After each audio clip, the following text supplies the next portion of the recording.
Nah misalnya kalau kabel stringnya sudah mulai seperti ini, nah ini kita harus ganti baru. Nah ini juga untuk bagian di sini, ini kan sudah mulai patah. Nah ya, nah ini gunanya kita kalau pakai double, jadi seperti ini.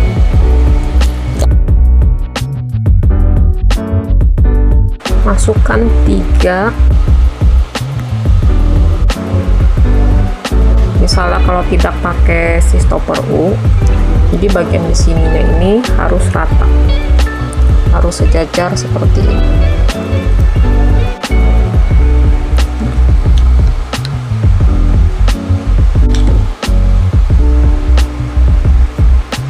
Ini kan permakan, jadi ya motengnya ya pasti sudah gompal-gompalnya tiap bagian.